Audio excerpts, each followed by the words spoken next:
Throughout history, freethinkers have outraged the religious with their wacky ideas about the virtues of free speech, reason, and of course, eating babies. Now, God is dying, and it's time to dispose of his remains. From the pits of hell, Satan sends two puppets of the imperialist West and the Zionist Jews against God, Islam, and tiny kittens to bring you their propaganda and conspire for a new world order. This is Secular Jihadists for a Muslim Enlightenment with Ali Rizvi and Armin Navabi.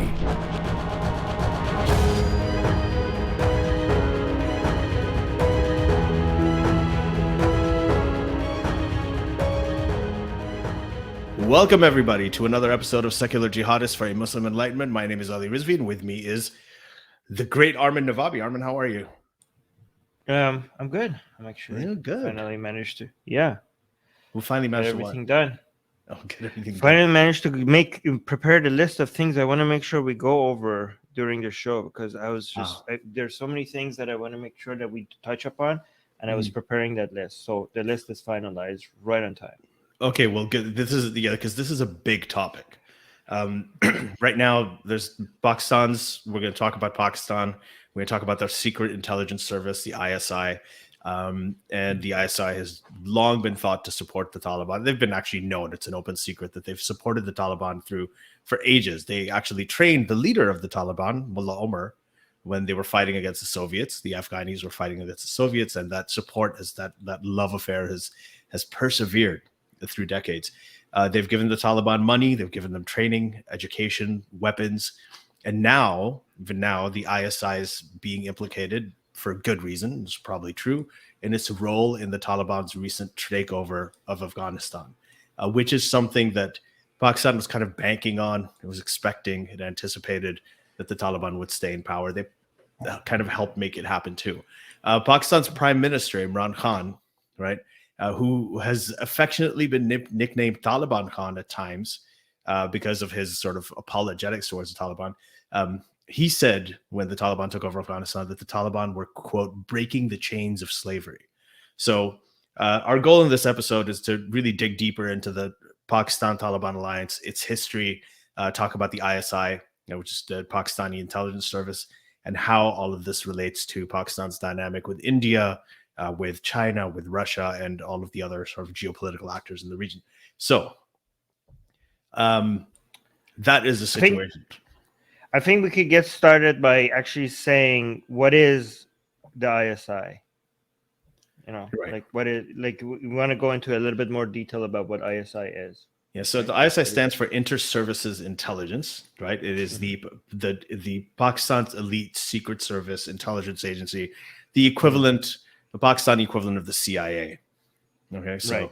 And the reason why it's inter-service intelligence is because it recruits from different from the Army, from the Navy, and the Air Force, right? That's why it's inter-service intelligence. Yeah, and also civilians, I think. But it is the world's largest intelligence agency. Is that accurate? Oh, I don't know about that. Is it? Yeah, they have like 10,000 recruits, agents. There's no other intelligence agency that has like 10,000 agents. I don't know. Yeah, when it comes to the number of agents, it's the largest one. But when it comes to the funding, it's like really poorly funded. But I think they might say it, but the thing is, usually, there's a lot of people like in Pakistan like talking about how they're part of the ISI, and there's a rule that basically if anybody tells you that they are, then they're lying, because they would never talk about it. No, but this is based on reports of like American reports that but the ISI is also extremely efficient and has been very successful with its mission. Oh yeah, it's actually one of the best agencies in the world, like the intelligence agencies. They're very effective. And I think only one time one of their agents has been captured. Like their agents, you don't know who they are, and you don't know their identification, their images, or there's no photos of them. So, and apparently, when it comes to actually getting their agents being captured and stuff, they're one of the most successful intelligence agencies in the world. So that's pretty impressive. Having that many agents and still managing to keep them safe, that is like I don't know how you do that. Yeah, Especially in listen, that region. Pakistan is a country that's full of talent, but most of it comes across as doctors in the United States or these Right. covert intelligence agents that go around and just bomb stuff everywhere. So that's how we put it to use. Not really much else, unfortunately. Let me So actually see if it's the largest intelligence agency. Yeah, go on while I check that. right, so Oh yeah, it is. It is. huh? Yeah. It is the So largest. no, I mean I've heard that. I just didn't know how reliable those reports are. Either way, so this has been something that's been going on for a very long time. So Pakistan, the inter-services intelligence, they've worked in the past during the war against the Soviets. They were working with the Afghanis. The Afghanistan, they have a strong interest in the Afghanistan region. They have supported the militant groups there.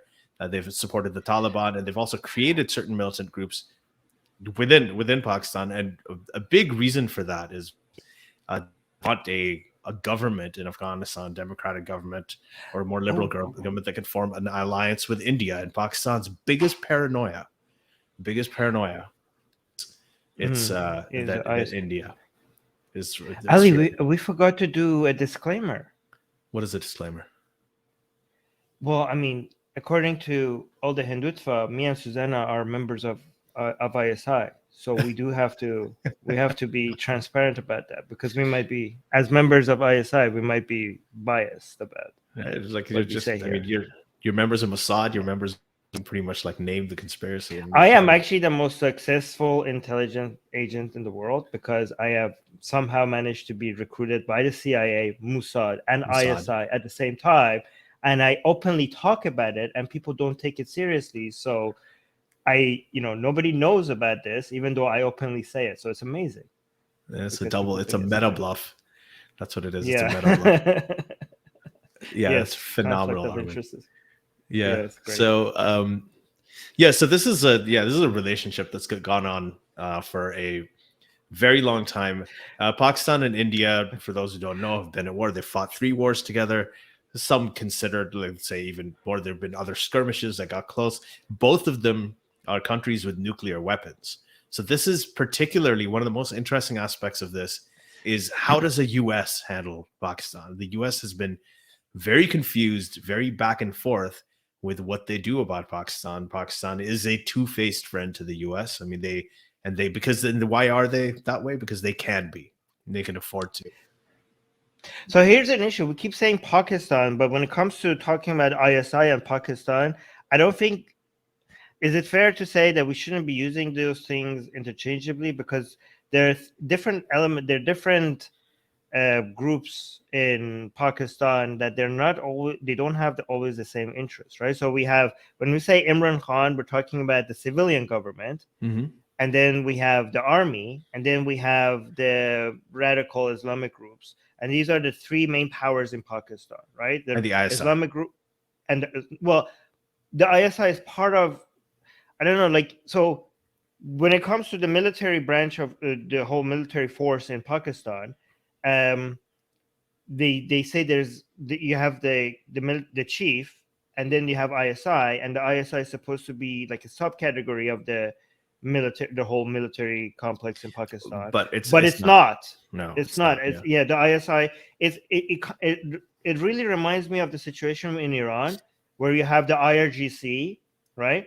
And the Quds force was supposed to be a subcategory of the IRGC. So the IRGC is like a military branch of Iran's government, right? The more ideological one.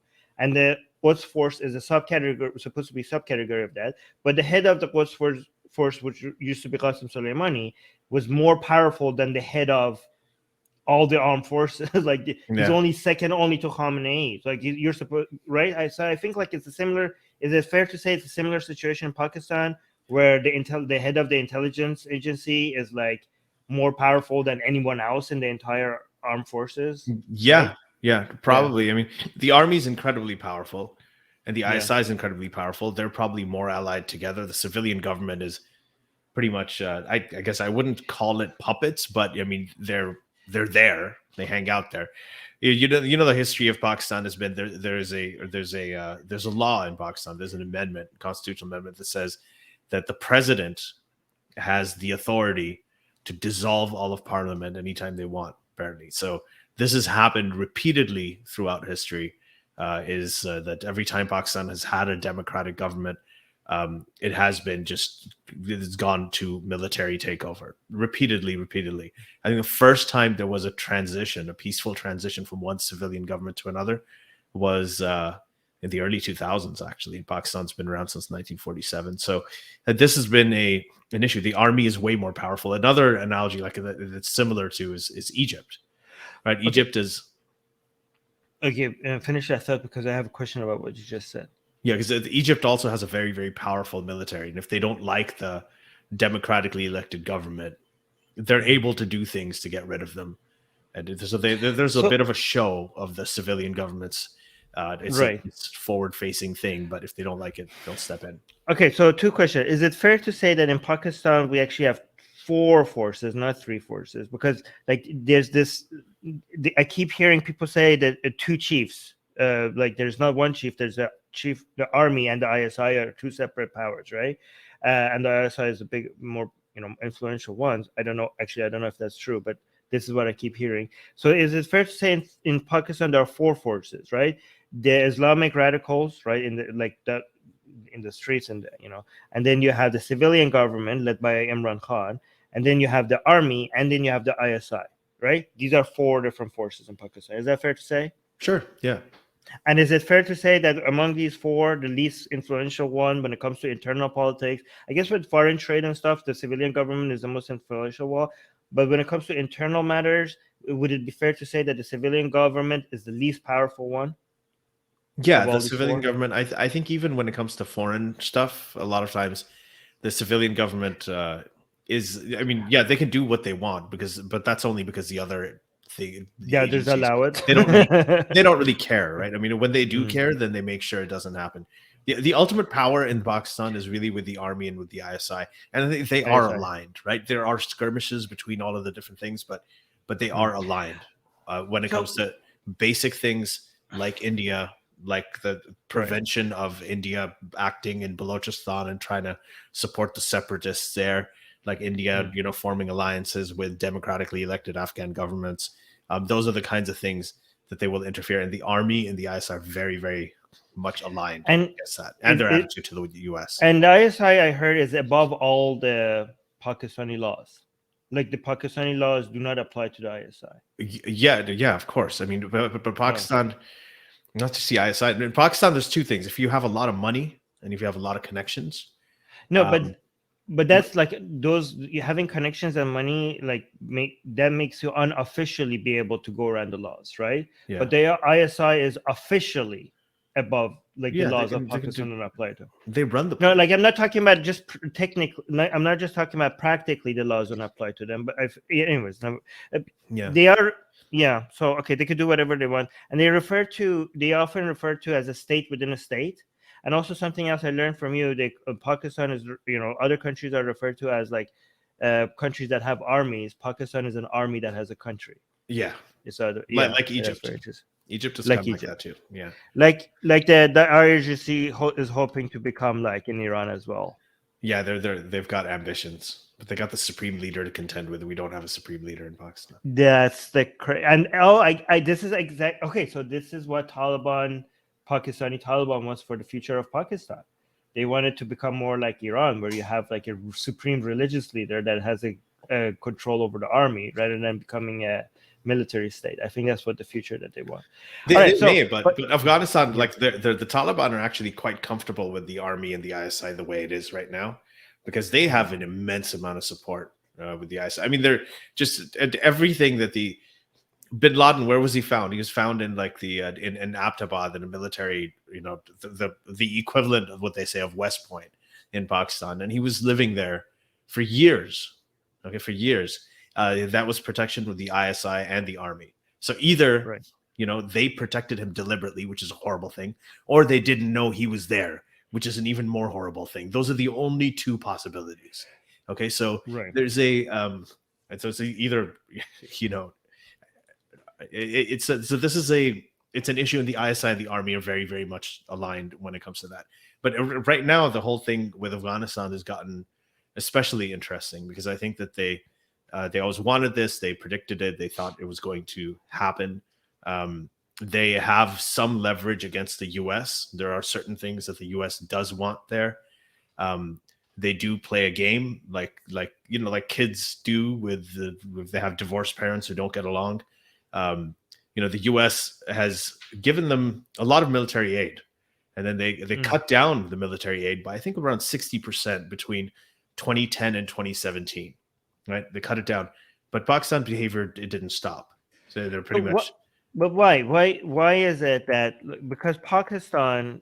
I mean, let's be more clear. Like the ISI is responsible for so many crimes, so many terrorist attacks, right?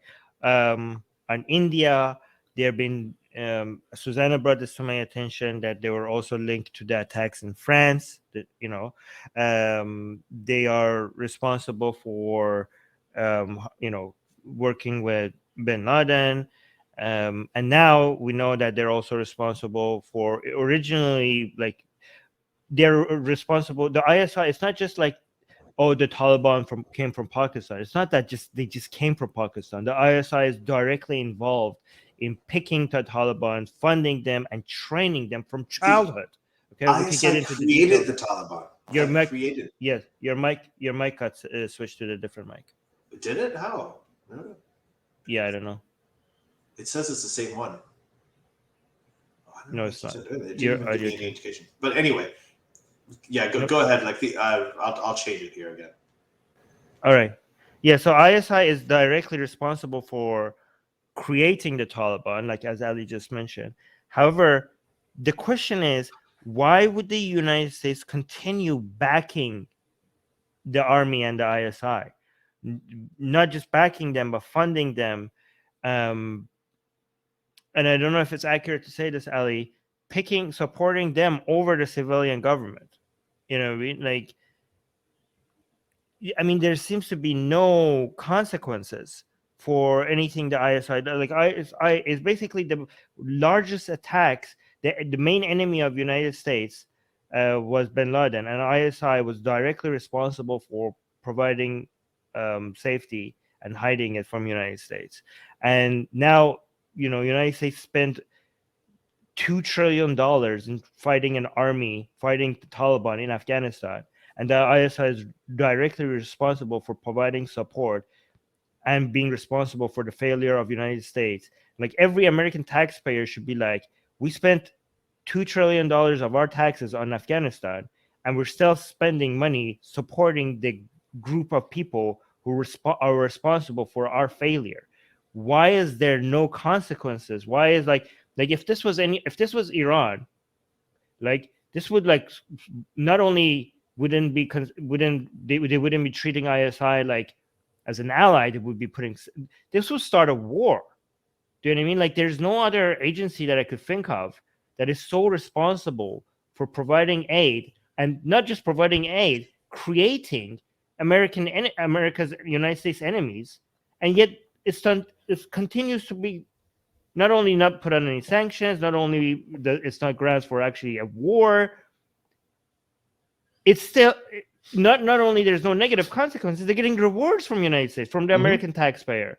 Yeah. So I think that the answer to why is just one simple word, and that is nukes. Yeah, there's a little bit more. There's a little bit more, but nukes are a big thing. Yeah. I think that's the main answer, because Pakistan is closer to becoming a failed state than many other states, right? Failed nuclear state.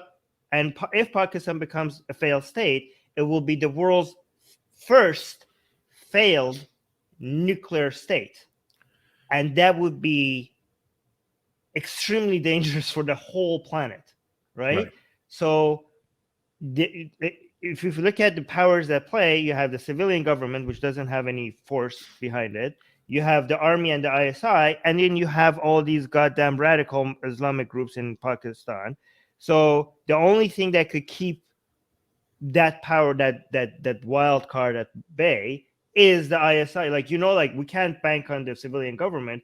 We need I think this is like a Pandora's box that the ISI has, which is like, you need me to keep this closed no matter Yeah. what I do, even if I keep funding your enemies, whatever I do to America. If you want the lid not to be lifted, you need to keep me in power. And the United States recognizes that. And that's why they want to make sure that these people remain in power. That's exactly it. So the U.S. doesn't give Pakistan aid because the U.S. wants Pakistan to do things for the U.S. The U.S. gives Pakistan aid because the U.S. doesn't want Pakistan to not do things that they want like to do things for other people. So the nukes are a big part of it. If Pakistan decides not to cooperate with the nuclear, non-proliferation, whatever they're going to do with India, that's a problem. If Pakistan agrees, like Abdul Qadir, I think he recently died. Like he's the lead nuclear scientist of Pakistan. He's like a hero there, and he's known to help North Korea with their nuclear program. He could help North Korea with their nuclear program. Pakistan loves the Taliban. They love all these. They protect all these militant organizations and militant leaders like Bin Laden. Could they not share their nuclear secrets or share nuclear assistance with them, with terrorists? So that's another thing that they're concerned about. And the other thing that's not totally related to nukes is that if the U.S. doesn't give Pakistan aid, Pakistan can go to Russia, can go to China. Like Russia's actually willing to help Pakistan with aid. Honestly, I don't think they would mind. I think Americans would like just give them aid. Like if somebody could come and replace United States to give Pakistan aid, I think that would make United States look better because they're not directly funding the people that are responsible for the greatest cause. But they just want to make sure that this Pakistan doesn't turn into a failed state. I think that's. But if they lose leverage over Pakistan, the little leverage that they have with the aid. Even though it's two-faced, it's still better than like having half of your face towards the U.S. and half of it towards somewhere else is better than having none of your face towards the U.S. The U.S. wants to know what's going on. That's a very strategic region, okay, for them. It's next to Afghanistan. Afghanistan's next to like Iran. There's Iran is next to Iraq. That entire region is of tremendous strategic interest in terms of defense, in terms of everything to the United States. So it's very important for them. China and Russia, for instance, will support Pakistan easily. China already does. China's a huge ally of Pakistan. And, to the extent, I just want to point this out. I know, Armin, you and I know this, but for the audience to know that, Pakistan has called all its ambassadors out of France. They've broken diplomatic ties with France because they think France is Islamophobic because, they draw cartoons and Macron makes speeches about secularism and how, Muslims have to be integrated into French society. But China is leading a genocide against the Uyghur Muslims and keeping them in underground concentration camps. But Pakistan doesn't care. Imran Khan actually went on Axios, right? And he said that it's okay. We take China at its word that they're not doing it, despite all of the evidence, all the images, everything. They just don't. They believe China over the Muslims. So Pakistan is essentially China's bitch in a way, right? And the U.S. basically has to do whatever they can do to ensure that they don't become. It's better for the U.S. to have Pakistan 50% on their side rather than 100% towards China, towards Russia, towards the Taliban, towards everybody else. So they can at least manage when they have a little bit of a string to pull on. Yeah, this is why it's so annoying to hear people say, "Why don't we just cut aid to Pakistan?" Like when people are like, "Oh, all this all this foreign intervention, it never served us," and they just have this binary mindset of either you intervene and do things. And that's always going to be bad.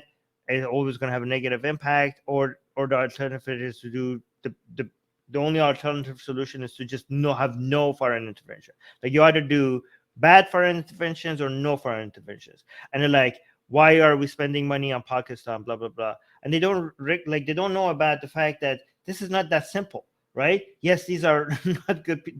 These are not allies you want to be supporting.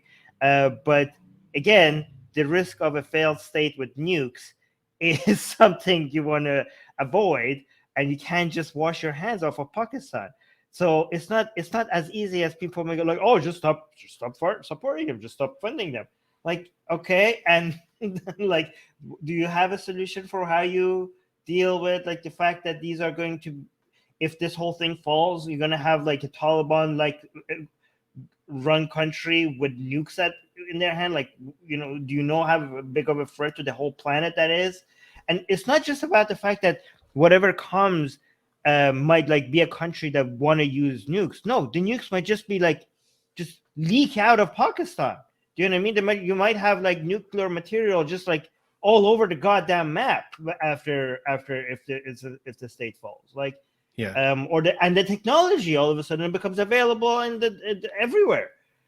And that's not something you could undo. That would like the whole planet will become at like this is not just about United States and Pakistan anymore. This is about preserving life as we know it on this planet. Mm-hmm. But yeah, go on. No, I agree with you. I think that's what's going on. So the ISI also has, I think the India factor is a big one, and we should probably talk about that a little bit. What these? Do you want to answer this question by Music Guy before we move to the other parts? Yeah, Music Guy saying, I wonder why they were given nukes in the first place. Who was given nukes? They weren't given nukes. I think no, they came up. They made their own. Yeah, Pakistan has had a nuclear program in place for since I think it was 1998, right, when they first started, and they weren't really given nukes. What happened was that everybody knew that they were developing nuclear weapons. The U.S. was trying whatever they could to stop it. They couldn't, and then India decided to go ahead and demonstrate that it was a nuclear state. I think it was around my birthday in 1988. So 1998. So I think India did it May 28th or something. Or May 27th. In 1998, they tested their nuclear weapons. I mean, it's like, oh, India's a nuclear state, and then immediately the next day, Pakistan did theirs. So they both had their nuclear programs. It was basically an arms race type thing. Can we spend a little bit more time talking about I want to focus a little bit about the ISI Taliban relationship, because you want to move to talking about India, right? Yeah, but let's talk about that. The ISI Taliban relationship. All right. Yeah, because a lot of people just assume that it's as simple as Taliban being a proxy of Pakistan, or at least if they want to be more specific about the ISI or other military forces, and that's it. That's what it is, right? And I think it's not as simple as that. The relationship is a little bit, give and take, and so. And also has changed both entities. They both had an effect on each other, and the control is not as direct and as complete as a lot of people make it seem to be, right? So it's true that the ISI is directly responsible for the creation of Pakistan ever since the Soviets came and attacked Afghanistan, and then you had a whole bunch of different groups. Like originally, it wasn't. ISI didn't pick the Taliban. ISI was funding, using the money that they were getting from the United States and Saudi Arabia. ISI in Pakistan was responsible for picking the Mujahideen in Pakistan that then would take that money to Afghanistan to fight against the Soviets, right? So by the way, this used to be, again, United States money and Saudi Arabia's money, right? And this is not just ISI giving birth to the Taliban. This actually made the ISI a big deal at the beginning. Like before this, ISI wasn't a major organization. ISI became a big deal because of Afghanistan. ISI became like, this is the birth of ISI. So it's not like the birth of Taliban came from the ISI. Afghanistan is also responsible for the birth of ISI itself, because it was the situation in Afghanistan that motivated United States and Saudi Arabia to choose ISI as the organization that picks which Mujahideen will do the fighting, and that made ISI more and more powerful and relevant, right? So and at that Omar, time, I'm just going to quickly mention this so that just to give what you're saying context, and I think I may have said this earlier. There's Mullah Omar, who is the leader, the founder of the Taliban, was trained by the ISI to fight against the Soviets on behalf of the U.S. Right. Like he was actually ISI trained. The ISI groomed this guy who became the leader of the Taliban after. The ISI created the Taliban. That is not, people say America created the Taliban, the CIA created.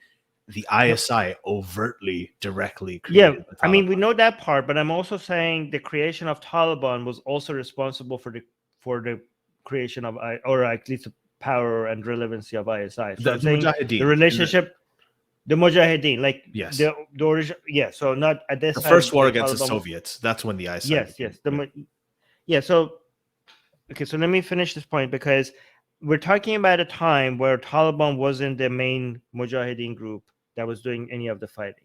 These were a lot of other Mujahideen group, and ISI was picking and choosing, and they had complete freedom. Like nobody was checking, and they were picking the most radical ones, right? Right. So nobody, like, there was no quality control by the United States of like who's being funded. Like you pick, them, you pick them, you fund them, you send them against the Soviets in Afghanistan, right?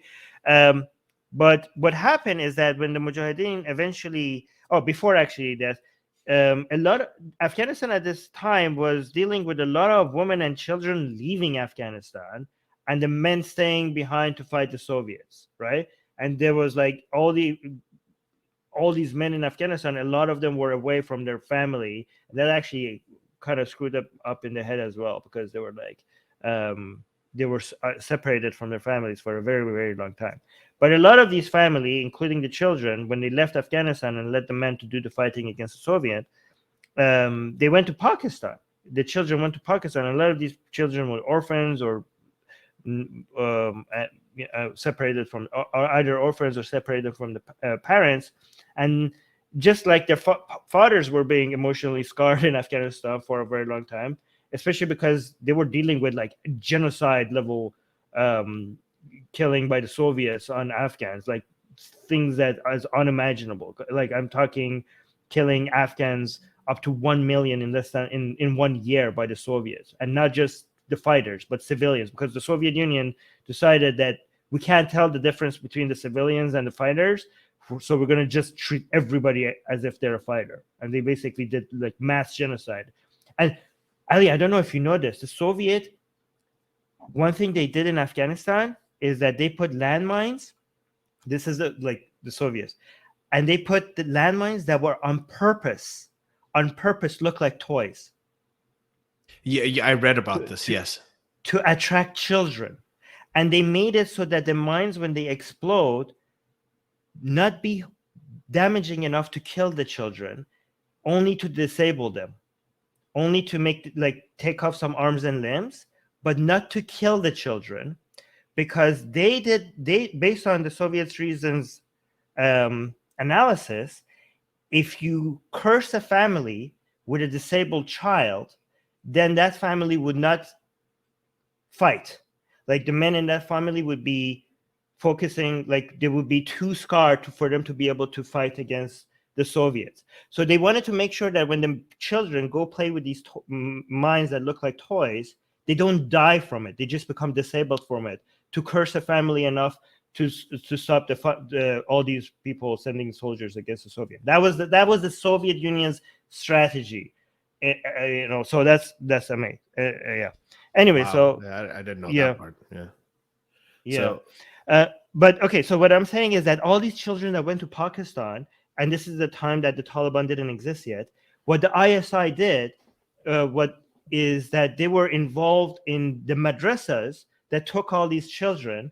They took Saudi Arabia money, and they had all these Islamic teachers start indoctrinating, brainwashing. They created the madrasas. They built the madrasas with the Saudi money. Exactly. They weren't just involved in it. Yeah. And when these children grew to go and then go back to Afghanistan, these students started the Taliban in Pakistan and Afghanistan. And that is why it's named the Taliban. The Talib means student in Urdu and Persian and Arabic, and Taliban is plural for students. So Taliban, the word, actually means students, and it's called students because they were indoctrinated. They were the students of these madrasas. So this was a creation of the Saudis and the ISI with U.S. money. I mean, with U.S. money. Yeah, exactly. Yeah. So But here's what happened that it made Taliban go out of control of ISI to some extent, because it's not like it's not that they have the complete control over the Taliban, because the Taliban became more of a at some point became more of a Pashtun thing, not just an Islam Wahhabi, Wahhabi. So what Saudi Arabia sent the money to Pakistan with these madrasas, their investment was supposed to this is make me Wahhabis, get these kids, give me some Wahhabi fighters, right? Ideologically, train them in how to do warfare, and also brainwash their minds with just Wahhabi ideology, okay?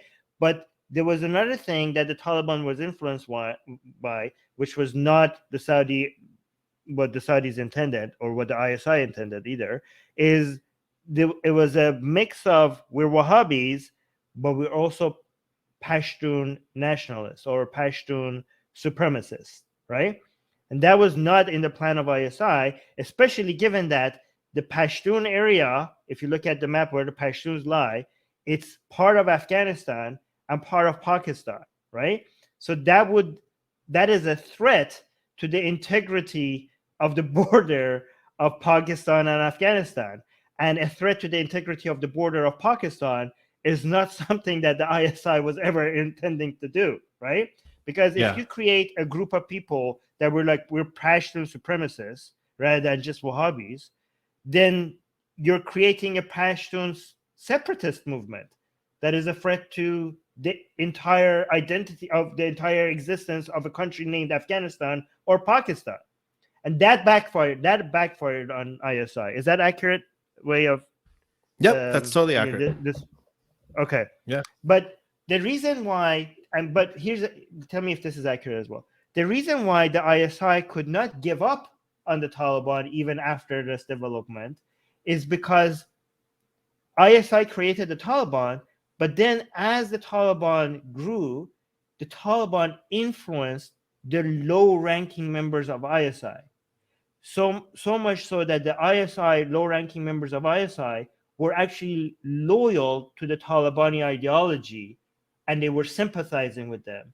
So that to so much of an extent that even though if Taliban was the growth of Taliban could have been seen as a threat to Pakistan, it didn't really matter, because for these ISI members, Taliban's goals were more important than the integrity of the borders of Pakistan. Is that an accurate thing to say? Yeah, it kind of reminds me of the good Taliban and the bad Taliban Musharraf used to talk about, the Pakistani president. Right. He's like, there's a good Taliban and the bad Taliban. They used to bring all these nuances in it, like Western powers don't understand it. Like a lot of that was just BS, in the sense that yes, there were different factions. So there's a part of the Taliban that lived in the northwest region of Pakistan, the Pakistani Taliban, which Pakistan hated and fought against because they became a threat to Pakistan itself, right? So there's some of those people, though, they turned against it, but Pakistan was simultaneously supporting the Taliban, the Haqqanis in Afghanistan. So they were, So they had this two things. They had these two aspects of the Taliban on different sides of the border. One of whom they were enemies with because it was a threat to them, and the other ones they were allies to them because they were their sort of buffer against India. Right, but even the ones that they were supposed to be the good Pakistan, that is also a threat to the Pakistan, and the Pakistani government recognizes that, but they could not challenge the Taliban because of how many of ISI members were sympathizers of Taliban, and they would not, they were afraid. The Pakistani government was afraid that if they make a move against the Taliban, even the Taliban of Afghanistan, they could start a coup led by the ISI, given how many low-ranking ISI members sympathize with the Taliban. You know what the ISI gloats about? The ISI. No, but is okay. Yeah, I mean, I'm answering the question. And you're right, and here's why. The ISI, one of the things that they gloat about, that they're very proud of, is that they take credit. They take credit for the victories against the Soviet Union and the victory now against the US. So they feel like, and one of the reasons they think that, we're the ISI, the most elite and the most powerful and the most effective agency in the world, intelligence agency, and covertly they believe that they're the ones who helped defeat two superpowers. First the Soviets, and then now the Americans. And they've done it. So they have a very so But they that have a doesn't. special no, but like with the Taliban, they did it with the Taliban. So they are going to have an alliance with the Taliban that they don't want to sever. I know, but And what I'm trying to point out is that the ISI is not an intelligence agency that serves Pakistan anymore. I never was. Like, they have an agenda that is, like other intelligence agencies in United States, like CII is supposed to be defending United States, or Mossad is supposed to be defending Israel, right? ISI is actively doing things that puts Pakistan in danger, and Pakistan's government can't do anything about that because ISI is so powerful that if you do something that ISI doesn't like, it might start a goddamn coup. And this is why they refer to ISI as a state within a state, because its agenda does not really align with Pakistan's interests. I mean, one of the greatest threats to the integrity of the borders of Pakistan is the Taliban. But again, ISI cares more about. So this is what I'm trying to say is it's not just that the ISI influences the Taliban. The relationship goes both ways. The ISI is very loyal. They're very the Taliban faithful changed to them. ISI. Yeah, they're faithful to them. They're very faithful so to the Taliban because they know that the Taliban. This is what I'm saying. It's connected to that. The Taliban has been the ISI's instrument, and they've been their vehicle and their way through weapons, through education, through actually creating the Taliban. But the ISI created the Taliban, which went and defeated a second superpower now in Afghanistan with the help and the aid of the ISI. So the ISI is going to have a lot of faithful, a lot of loyalty to the Taliban, and they will be influenced a lot of times with them. If anybody says we need to kind of distance ourselves from the Taliban because they're not going to, they'd be like, "What are you talking about? Like, these are the people. Have you seen what we've achieved through these people?" I mean, there is an alliance there that's actually much stronger and stood the test of time than they have with Pakistan. I mean, they know how weak Pakistan is. So it's not as simple as a lot of people saying that ISI controls the Taliban and the Taliban is a proxy of Pakistan because of how much ISI controls the Taliban. Because if you look at the details, it's also Taliban also controls ISI. So the relationship goes both ways. It's not that they need each other, right? They need each other. Well, I mean, okay. So another example of how big of a threat. I mean, this was even before the Taliban taking over Afghanistan. We knew about this, but now that is even more true because the victory of the Taliban in Afghanistan is now a great threat to Pakistan because of how much. Remember, we mentioned the four forces. We have the Islamic radical groups in Pakistan, we have the civilian government, and we have the army, and we have ISI in Pakistan, right? So one of these groups that we haven't talked about right now is all those radical Islamic groups in Pakistan. The victory of Taliban in Afghanistan is now going to embolden all these Islamic militancy in Pakistan, and that is a major threat to the existence of Pakistan, right? Especially given that the civilian government can't do anything about that. That threat of Taliban to the existence of Pakistan is now even bigger than before, but a lot of people are treating this as this is a great victory for Pakistan, but it's not necessarily so. It's a great victory for ISI, but not for Pakistan. But yeah, go on. I don't know how much I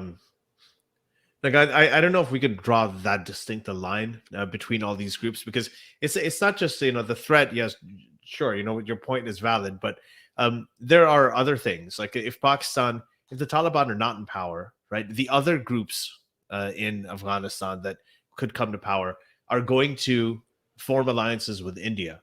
India is going to encourage separatist movements in Balochistan, which Pakistan is terrified of. And if Afghanistan has a favorable government with India, then they're going to help aid that.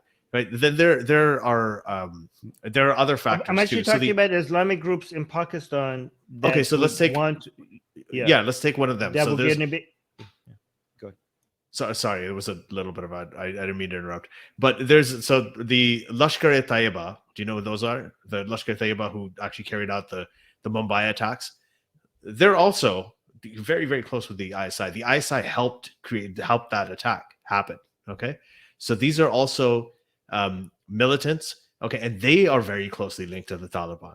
In fact, the Lashkar-e-Taiba, right? They have a lot of. There's many of their fighters are actually embedded in the Taliban, right? So there are all of these things. There's a lot more overlap. There's a lot of more interlinking between these groups than is readily apparent.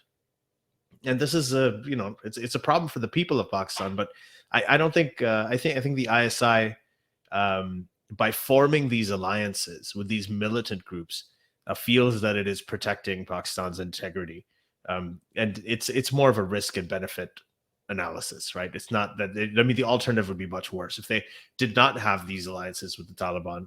Then the alternative would for them be more of an existential threat because it would empower India, because India would have alliances with the other groups in Afghanistan if the Taliban were in power on both sides of the border, and Pakistan would be sandwiched in the middle, and it may lose one of its provinces.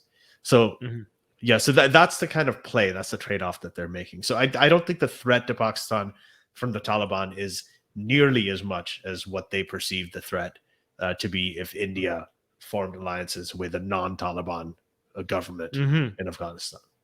You know what I mean? Yeah, yeah. I'm not saying the threat is like there's a high probability that there's going to be a successful separation or anything like that. But separatist movements, if they're emboldened, they will be a headache for the country, even if the mission, I'm not like when I say like this is going to be a threat to Pakistan's border integrity and stuff like that. I'm not suggesting that there's any chance that they're ever going to be successful. But the fact that the threat would be there will cause so much. There would be a huge cost. There would be instability. There would be security threats. Like these threats don't have to actually be successful for them to cause the damage that they can. You know what I mean? Like I don't want to I don't want to exaggerate their chances, but their mere existence and the motivations will exist for more of them to show up. And you could be a small relative to a country. It could be a small force that causes a lot of damage, even though if the goals that you have never comes to fruition, right? Sure, yeah, and that makes it a choice between bad and worse. So you're gonna have, at every alliance you have, you're like, okay, I have this alliance. This gives me maybe a 70% advantage, and there's a 30% risk, and the other thing is going to give me the opposite. So right, that's how. Do you want to add something? Because we need to. I have two other things to point to, and then we have to go to the Patreon questions. But I want to make sure you get the points that you wanted to bring first. You're muted.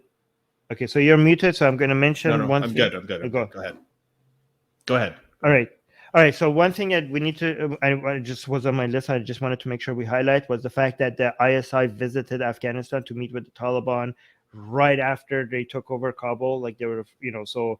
And that was so telling about how much ISI was invested in making sure that they have a say in the formatting of the government of the Taliban in Afghanistan, right? Like because we already talked about this in previous episodes that there's like a competition between which Taliban comes into power in Afghanistan. You have the Kandahari, Doha negotiating Taliban, and then you have the Haqqani network, and the ISI wants to make sure that whatever Taliban is in power, it's a kind of Taliban that is loyal or has influence by ISI.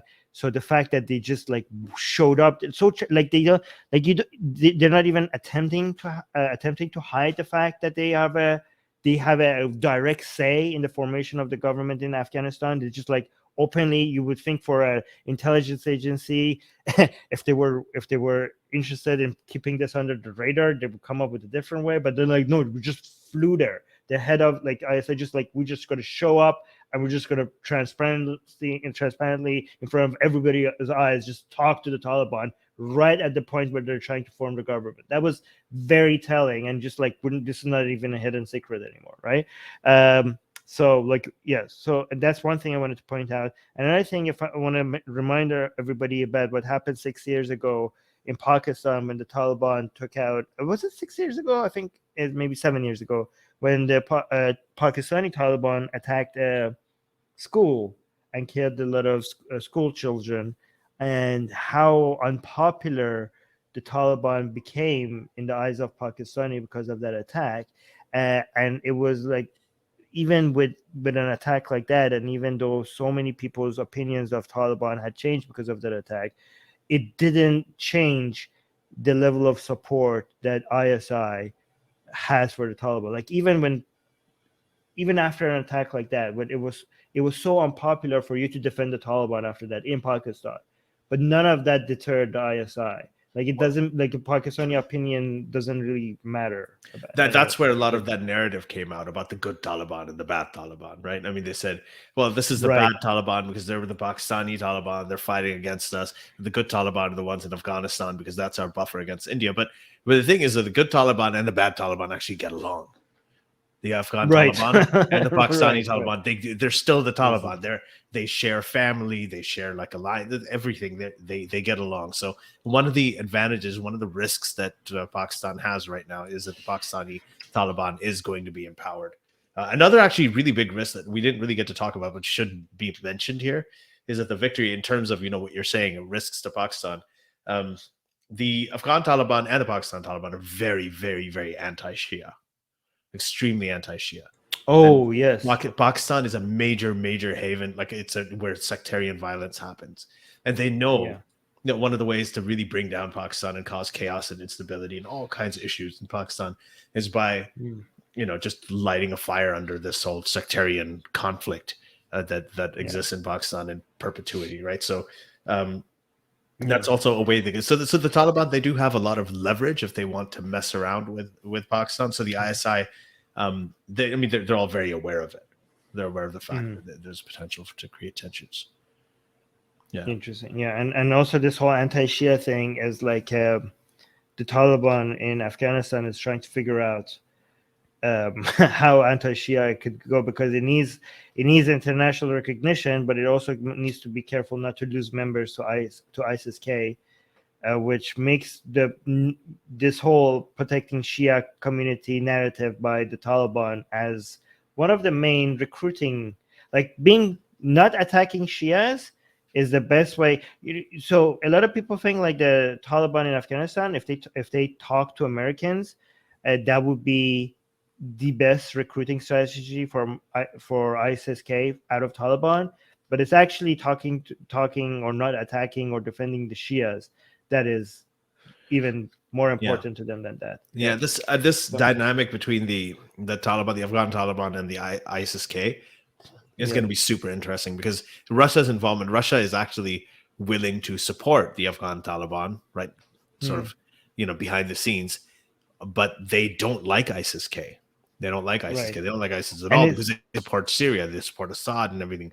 And so there's a so they also want they want them to distance themselves from ISIS-K, and they're also going to kind of. Well, I mean, they are extremely different. So this is why why it's so confusing for some people about the relationship between Taliban, Afghan Taliban, and ISIS-K, is because they can't be any more similar and different at the same time.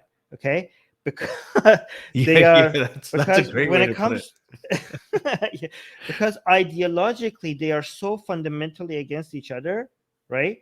But yet member-wise they keep hopping between them, and they're both extremely Pashtun.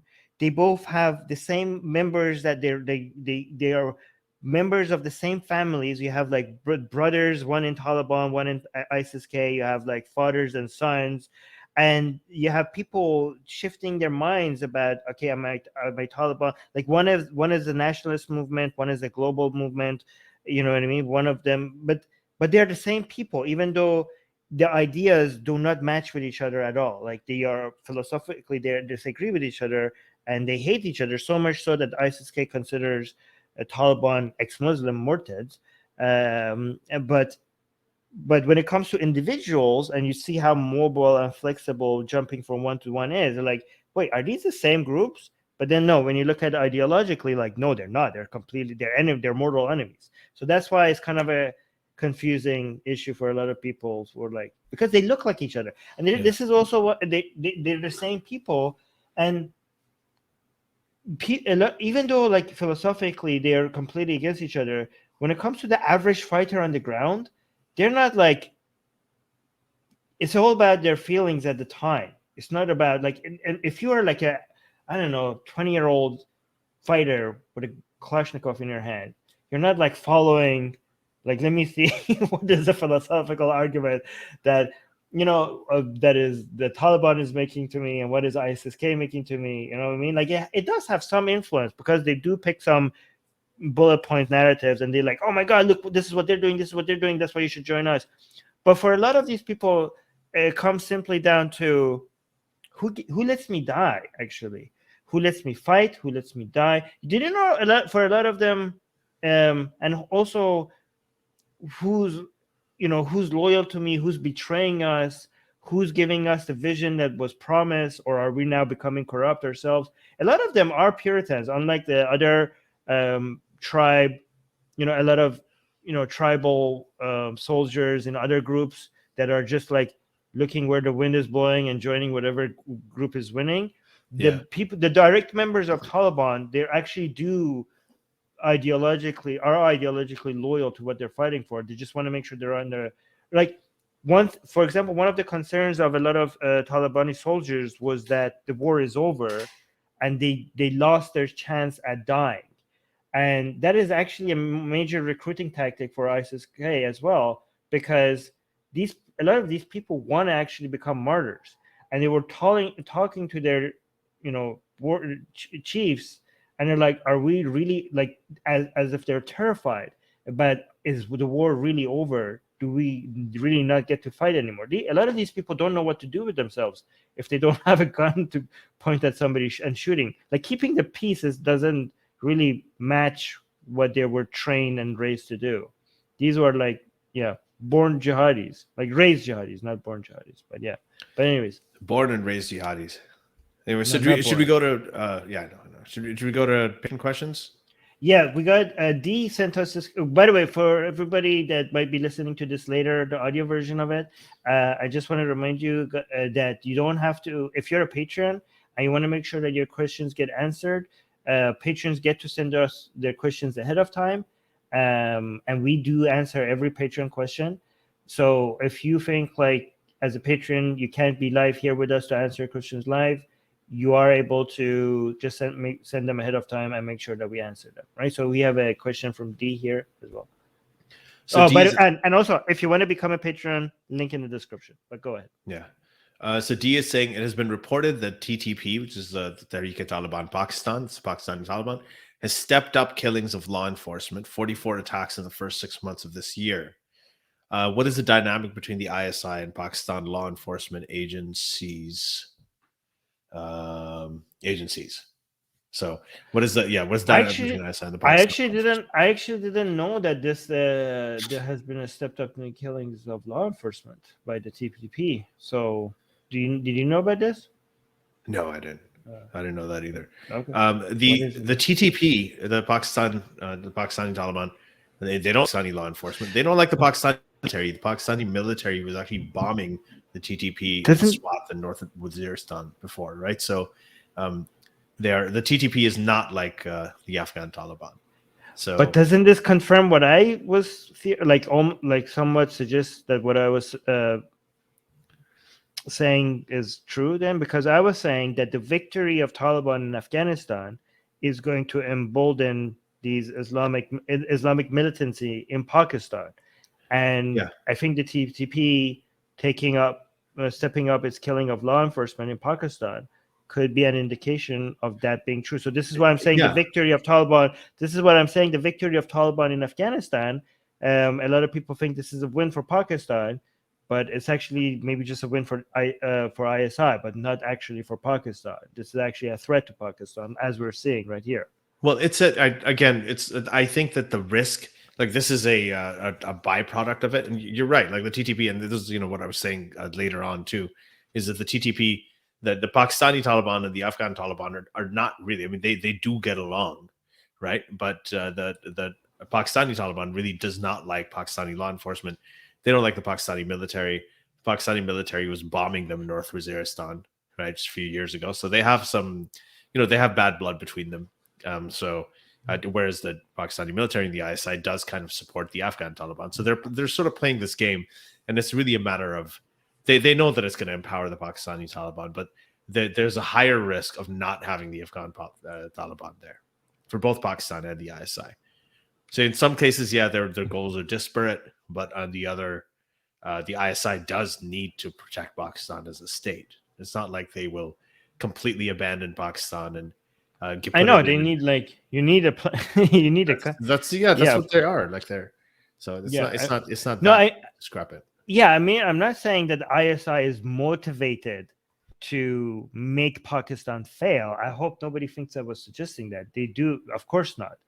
It is. I'm just saying it's not their main. It's not like sometimes they do things that it's more in favor of their ideology. Like this is a very ideologically driven. Like usually intelligence agencies are not this ideologically driven. They're actually just like very robotic, very like mission successful, kind of attitude. The ISI is more like the intelligence agency in Iran, which is the Quds, which is very much ideologically driven, right? So, and there's what I'm saying is not that they're actively trying to work against Pakistan's interests. What I'm saying is that their agenda is so in line with the Islamic ideology that they have, the radical Islamic ideology that they have, that if that sometimes come at the expense of the best interests of Pakistan, they will go with that interest. That would become not always, but in some instances, that would take priority. Not that they're actively like hurting Pakistan. Like they're like, oh, let's destroy Pakistan. Not like that. Look, the other thing for D just one more aspect of this question is there's no real black and white alliances here, right? So you have the Pakistani Taliban and the Afghan Taliban who have some differences, but they also have alliances. Pakistan does not like the Pakistani Taliban. They fought against them. On the other hand, they fought alongside the Afghan Taliban, which is why they think that both of these things are so different.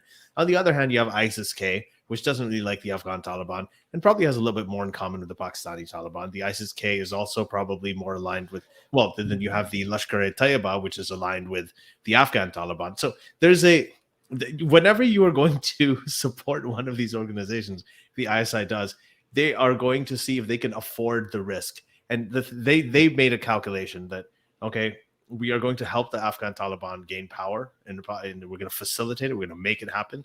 And there are risks that will come with that. And those risks, any action you take there will be a risk that will potentially harm you. And they have just taken the benefits over the risks. That's all. I just want to be clear about the comparison I made, because somebody might get like, oh, but Armin, you're wrong. But okay, so I just want to make sure that I get this. When I compared the ISI to Quds, the Quds army in Iran, Quds force, sorry. I just want to make sure clear that it's not the same. I was just talking about them being ideological. One of the main differences is that the Quds force is a lot more clear. We're a lot more clear about Quds says it's more unanimous, it's more clear, it's more coherent. There's less like internal divisions. The Quds force would know what their ideology is and what their interests are. They're clearly like,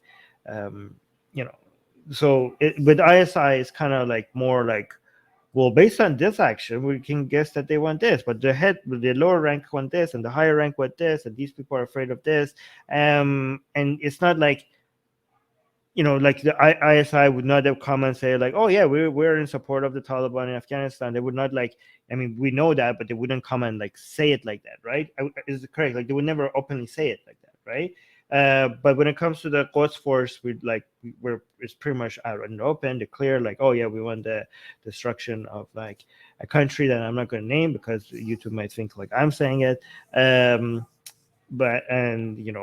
clear about the fact that they wanted, have as much influence in the region. So those are and they're openly brag about it. So it's not like they're trying to hide that. So that's the difference. So you want to read what Susanna said? Susanna is saying, how is Pakistan not on the state sponsor of terror list? Good question. She's saying, I know in real life it's not that so simple. She put that in parentheses. And you're right. It's not that simple. So the US absolutely can do that. They can designate. I mean, Pakistan's also a strategic non-NATO partner for the US. It's a non-NATO ally. And they could revoke that designation as well. And they could put Pakistan on the state sponsor of terror list. But the problem is that Pakistan is, and that could actually, if they do that, then that could encourage Pakistan to actually make more attacks against the Taliban as well. But the U.S. actually has important strategic interests in Pakistan, right? So aside from, forget about the Afghanistan thing, the U.S. wants that Pakistan's a nuclear state. So as Armin said, Yeah, nukes, we mentioned. right? Pakistan is going to, they want to make sure that they control that those nukes don't get into the hands of terrorists. They don't want Pakistan to start like developing its nuclear proliferation programs again. They want to prevent a Pakistan-India war. They don't want a Pakistan-India war. That's in the interest of the U.S. They don't want more Pakistan-sponsored terrorist attacks in India. There's a lot of interest that they have, and then overall the U.S. They do want to encourage like a pluralization, stuff like that in Pakistan, and that helps the U.S. strategically. But even though that's more of a minor thing right now, the U.S. doesn't seem super interested in it, as we can see with the Afghanistan thing and Biden kind of taking off. But overall, there are a lot of interests that the U.S. has in Pakistan. A lot of them have to do with nukes. A lot of them have to do with staving off China and not strengthening, having a strategic blind spot in the region. And Pakistan is sort of one of their seeing eyes. The U.S. is seeing eyes in the region. And the Mumbai attack, right? That happened. That was directly planned and coordinated by the ISI. Is that correct? ISI and Lashkar-e-Taiba. Lashkar-e-Taiba is basically an ISI client, right? So they fight in Kashmir against India. This whole thing is related to confuse. Like Mumbai. That was a terrorist attack. That was like the worst terrorist attack that we know of I know of in India. Yeah. And also, is it true that the attacks in France, the terrorist attack in France, that was directed by the ISI as well? That I don't know. I know that the attacks in France were the Paris attacks were the ISIS attacks. Like they were actually directed. Yeah, but that was directly influenced and funded and supported by ISI. I don't know about that for sure. Okay, I haven't read anything about it. So we know. So that one. Susanna saying, "Yep." I think Susanna. That's actually something I didn't know. Susanna actually showed me the information behind that. So there's that one. And then we know that the ISI is responsible for providing safe harbor for bin Laden. And we also know that the ISI is responsible for supporting Taliban, which is recognized as a terrorist group. If this doesn't make, and ISI is state, when we say Pakistan is a state sponsor of terror, this is us not like exaggerating and just being like, oh, these are bad people. This is like by every definition of the phrase, Pakistan is a state sponsor, like intention. Like so when we talk about, for example, United States' role in the creation of Al Qaeda or ISIS or Taliban, this was like these were blunders. These were not like the United States were like, oh, let's make a terrorist group. Like these are but when we're talking about the influence, when we're talking about Pakistan being a state sponsor of terror, this was planned. This was intentional. Right. Yeah, this was intentionally sponsoring terrorist groups. So this is why Pakistan is officially a state sponsor of terror, and nobody declares it so. It's not just the United States not declaring Pakistan a state. France is not doing that. Is India doing that? Is India defining Pakistan as a state sponsor of terror? I don't know. Because they should. Yeah, probably. So it's weird. It's weird that But again, there's a risk of the U.S. has to think very carefully before they call somebody a state sponsor. I understand, guys. I understand why they can't. By the way, it's really obvious why they can't, even though technically we all know Pakistan is a state sponsor of terror. If you designate Pakistan as a state sponsor of terror, that means you cannot do any trade with them. You can't have any relationship with them. You can't do anything. You cannot have any control over their nukes. You can't have any leverage over what they do with their nukes. That is the number one thing. So it's understandable why it's so obvious that they are a state sponsor of terror. It's obvious why you can't declare them to be such. So Right. that's So why. do you That's say- why Sue said this. Yeah, go on. Yeah. So D is saying it seems ISI is supporting that which is harmful to their own country. So yeah, we addressed this earlier. We addressed it. Yeah. Yeah, they're taking a benefit risk calculation, and the benefits have certain, risks and adverse effects that they're dealing with. D is also saying the U.S. did not create ISIS. I've argued this a gazillion times. The reason that people say, like Armin's saying, they think like these blunders that the U.S. does. The U.S. in the sense that Iraq was basically like a pressure cooker and had this lid on it that was Saddam Hussein and the Ba'ath Party, right? Come on. Huh? No, I mean U.S. is responsible for the creation of ISIS. I didn't say United States create it's not like United States created ISIS, but United States is among other countries and among other factors. United States is for sure responsible for the creation of ISIS. We know that. Well, yes and no. I mean, in the sense that the way that we saw things play out. Look, hear me out. Ali, yes and no means partly yes. Well, no, it may have been no. Look, here I'll just explain really, really quickly what I'm saying. The U.S. went into Iraq. They took the lid off of the Saddam Hussein off, and then all these sectarian this craziness went all over the place, and then ISIS emerged out of that. Right, emerged out of Syria and Iraq. That's one way of saying that the U.S. may have facilitated the creation of ISIS. Excuse me. On the other hand, if the U.S. hadn't gone into Iraq, right, then the Arab Spring was happening. You would have had this uprising against Saddam Hussein, like it was happening all over the Arab. But ISIS could have emerged from that, like it did in Syria against Assad. Right? Should have. You could say that about any Armin, Assad the U.S. did not remove Assad from power, but ISIS went up against Assad. It could have the same thing, very, very reasonably. That's not my reasoning. That's not my reasoning for why United States created. Not created. It's just partly responsible, among other things. It's not just the fact that they took the lid off. Okay, because yes, even though it was also in Syria, it was motivated and started by that whole lid being taken off. Okay, but yes, it's also one reason why United States is responsible is the removal of Saddam. But it's also because of the fact that ISIS is an offshoot of Al Qaeda, and Al Qaeda was started by the funding of United States and Saudi Arabia and Afghanistan. Okay, so given that ISIS is an offshoot of Al Qaeda, it goes back to the United States being responsible for that. So you can't that would make United States responsible for ISIS. If you want to make those associations, all I'm saying is that there is a plausible path to the creation of ISIS without U.S. intervention in Iraq, which is the main thing that people cite when they make this claim. But yeah, if you go back to Al Qaeda and then you go back to the Mujahideen and the empowerment of all of that, then another way United States is responsible is that the head of ISIS was literally started his movement in a U.S. prison in Iraq. In Iraq, that his networking, all of the people that he kind of got connected by to be able to start this whole process was because United States facilitated the place where he gets to be in touch with all the people that started the whole thing, right? So that's also somewhat responsible. So the three ways United States is responsible: the whole Iraqi instability situation that United States started, United States being responsible for the creation of Al Qaeda, and also the networking environment that United States provided for ISIS to start. In these three ways, United States is responsible. Yeah, D is saying no, ISIS was created in Iraq, and U.S. left space for the creation of ISIS, and I kind of agree with that.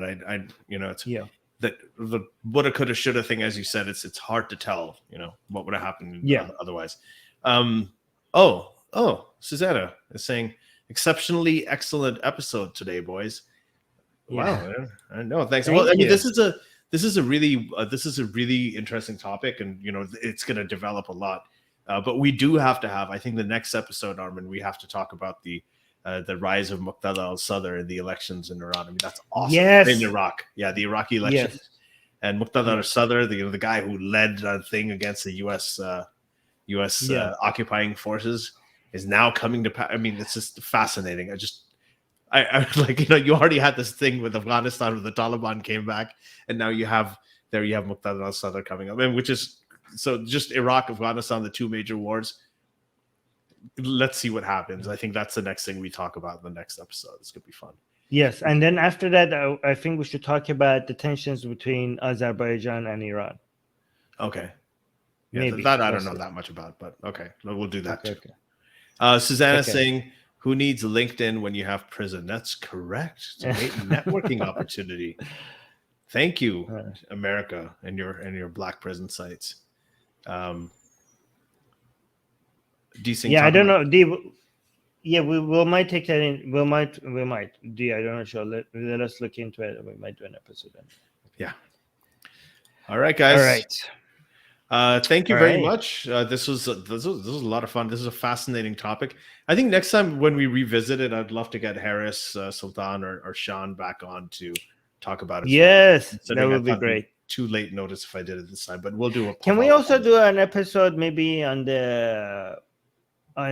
go back to do ideology as well a little bit? And I'm thinking like talking about the worst parts of Hindu scripture. I think we should do an episode on that. Oh yeah, I'd love to talk about the worst parts of Hindu scripture. It'd be awesome. Yeah.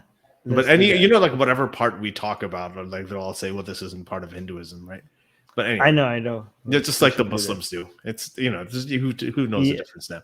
But yeah, we'll do that. So if you guys are watching this on YouTube or listening to it on YouTube, please like the video. First of all, just simple thumbs up, like it if you really did like it.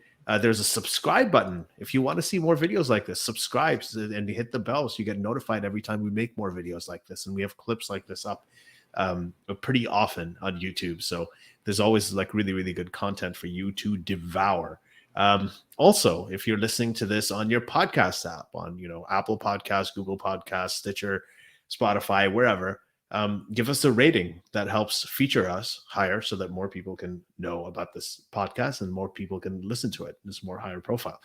And if you aren't supporting us already as a patron, please do consider going to patreon.com/SJME and becoming a patron for as little as $1 a month. You get about 5 episodes, sometimes 6 every month. You get to watch the videos and take part in the live streams. If you are not able to take part in the live streams and add your comments, then you can submit your questions under the Patreon posting of this and submit your questions ahead of time, and you will be the first to have your questions answered when you do that. So please do consider all of those things. Thank you for listening, and really appreciate it. And we're going to see you next time. Yeah. Be thank best. you all. Be best. Bye. The Secular Jihadists have been made possible thanks to the Illuminati and the covert support of Israel and the CIA. That's what we have been told, but we haven't received our checks yet. If you like what we do, please support us. Share the podcast with your friends. Write and tweet us with topic and guest suggestions. Or head over to secularjihadists.com and give $1 or more for exclusive access to live video. Have your questions read and answered on the air, and more. Till next time, may the flying spaghetti monster be with you.